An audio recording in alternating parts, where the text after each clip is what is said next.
சண்முகபரணி சீரியல்ல இப்போ அட்டகாசமான அதிரடியான எபிசோட் வந்திருக்குன்னே சொல்லலாம். ஸ்கிப் நான் ஃபுல்லோடையும் கேளுங்க. அதுக்கு முன்னாடி இந்த வீடியோ பிடிச்சிருந்துச்சுன்னா லைக் பண்ணி நம்ம சேனல் கண்டினியூ ஆதரவு வந்துட்டாங்க. வெங்கடேஷ் கிட்ட வந்து நம்ம பரணி வந்து பேசுகிறாங்க. வெங்கடேஷ் கொஞ்சம் கோவப்படாமல் அமைதியாக இருங்க சரிங்களா? இப்போ தான் ரத்னா வீட்டுக்கு வந்து நீங்கள் வந்திருக்கீங்க. கொஞ்சம் கொஞ்சமாக தான் வந்து அவள் மனசு வந்து மாறும். Sister okay sister. கோவப்படுறப்ப மட்டும் டக்குன்னு எல்லாமே வந்து நடந்துரும். நம்ம ஒருத்தவங்க மேலே வந்து வெறுப்பாக இருக்கோன்னு. ஆனால் நம்ம திருந்திட்டோங்கிற விஷயத்த வந்து மற்றவங்களுக்கு புரிய வைக்கணும்னா அது ஏகப்பட்ட நாள் ஆகும். மற்றவங்க நம்மள நம்பணும். இது எல்லாத்தையும் வந்து சண்முகம் வந்து கேட்டுட்டு இருக்காங்க. கதவுக்கு பின்னாடியிலேருந்து. உண்மையிலே இவன் திருந்திட்டானா? இல்ல திருந்துற மாரி இவன் நடிக்கிறானாங்கிற மாரி சண்முகம் வந்து யோசிக்கிறாங்க. அதனால பொறுமையா இருப்போம். எந்த பிரச்சனையும் இல்ல. சண்முகத்துக்கிட்ட வந்து புரிய வைக்கட்டா? அப்படின்னு சொல்லி கேட்குறாங்க. வேணாம் சிஸ்டர். என்னால உங்க வாழ்க்கைக்கு வந்து பிரச்சனை இல்ல. ரத்னா என்னை ஏத்துக்கிறப்ப ஏத்துக்கட்டும். எந்த பிரச்சனையும் இல்ல. ஆனா அது ரத்னாவா தனிப்பட்ட முறையில வந்து முடிவு எடுத்துக்கட்டும். நான் இப்ப தானே வேலைய வந்து கேட்டுருக்கேன். அது ரத்னா காதுல வந்து விழுந்திருக்கு. போட்டும். எவ்வளோ நாள் ஆனாலும் நான் வேலை கேட்குற விஷயத்துல வந்து தயங்கவே மாட்டேன். பொண்டாட்டிக்கிட்ட வந்து விட்டு குடுத்து போனா தான் வாழ்க்கை நல்லா இருக்கும்னு கொஞ்சம் கொஞ்சமா தானே புரிய வருதுங்கிற மாரி யோசிக்கிறாங்க அந்த இடத்துல. நம்ம வெங்கடேஷு, "என்ன ஒரே தத்துவ மலையா இருக்கு. என்ன ஓவரா வந்து நடிக்கிறாராமா? டேய் என்னடா எப்ப பார்த்தாலும் வந்து இப்படியெல்லாம் வந்து பேசிட்டு இருக்க?" அப்படின்னு சொல்லும்போது, இந்த வீட்ல இவர் இருக்கணுமா வேணாமான்னு ரத்னா தான் முடிவெடுக்கணும். அதே மாரி வேணான்னு சொல்லிட்டானா, கண்டிப்பா வந்து இவன் பக்கம் வந்து நான் நிற்கவே மாட்டேன். ரத்னா என்ன முடிவெடுக்கிறாளோ, அதுக்கேத்த மாரி தான் நான் முடிவெடுப்பேன். நான் எதுவும் கேட்கல. என்ன நடக்குதோ என் வாழ்க்கையில அதுபடியே நடக்கட்டும். நான் யாரையும் வந்து முடிவெடுக்கிறதுக்கு கட்டாயப்படுத்தல. எனக்கு ஒரு வேலை இருந்தா நல்லா இருக்கும் தான் நான் யோசிக்கிறேன். இந்த வீட்ல இருக்கிறப்ப வேலையோட இருந்தா, எனக்கும் கொஞ்சம் மரியாதையா இருக்கும் தான் யோசிக்கிறேன்னோனே, ரத்னா வந்துடுறாங்க அந்த இடத்துல.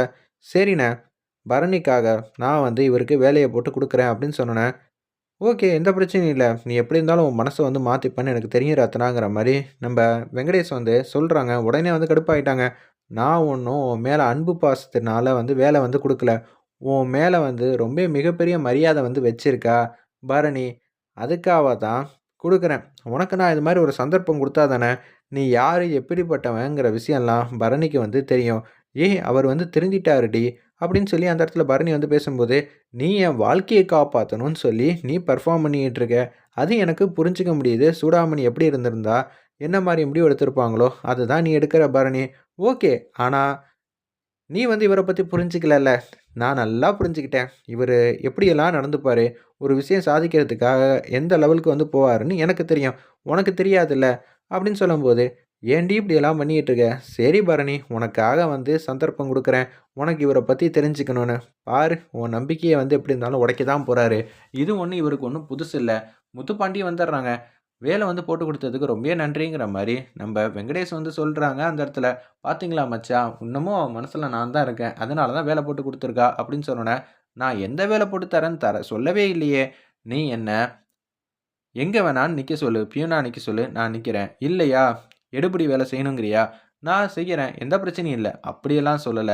நீங்க வந்து சின்ன பசங்களுக்கு பாடம் எடுக்கணும். சரிங்களா? ஓகே தானே! பரவால்ல. நான் எந்த வேலை செய்யறதா இருந்தாலும் தயாரா இருக்கேன்னு சொன்னதுக்கு அப்புறமேட்டுக்கு, எதுவா இருந்தா என்ன?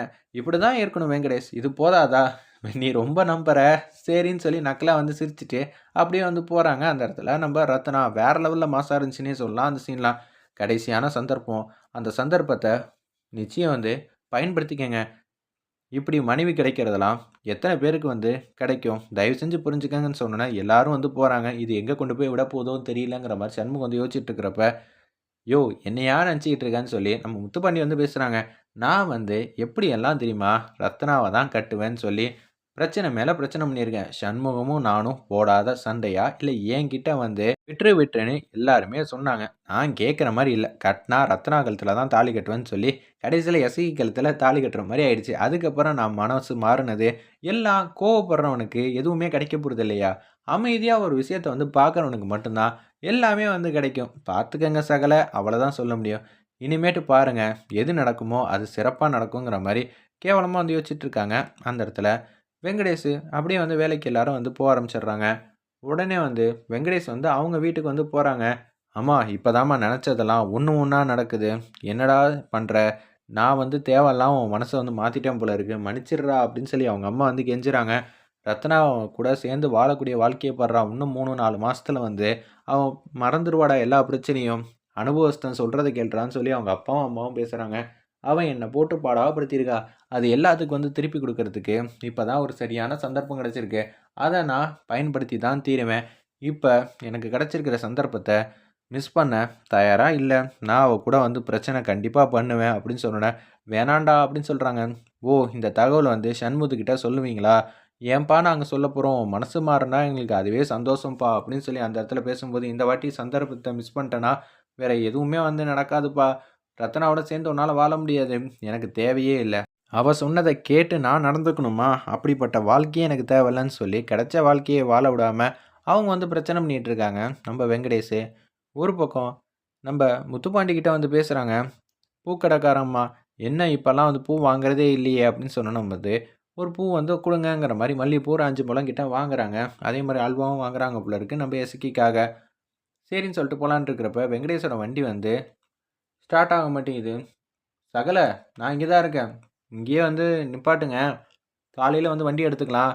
இன்னொன்னு நான் வீட்டுக்கு தான் போறேன். வாங்க போலாம் ஒரே வண்டியில" அப்படின்னு சொல்லும்போது, வண்டிய பூட்டிட்டு அப்படியே இங்க வந்து உட்கார்றாங்க. மல்லிகைப்பூவும், அல்வாவும் வந்து வெங்கடேஷ் கிட்ட வந்து குடுத்துர்றாங்க. நம்ப முத்துப்பாண்டி, "நீங்க ஏதாவது வாங்கிக்கிறீங்களா பூவெல்லாம்?" "அதெல்லாம் ஒண்ணும் வேணாங்க.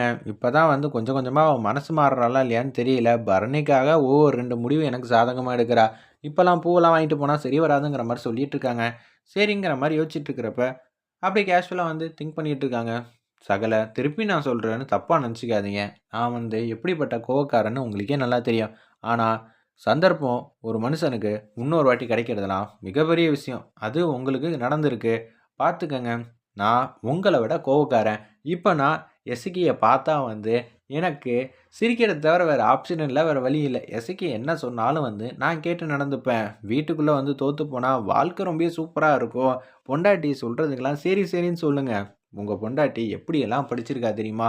அவளுக்கு தெரியாதது எதுவுமே இல்ல. தயவு செஞ்சு விட்டு குடுத்து போங்க.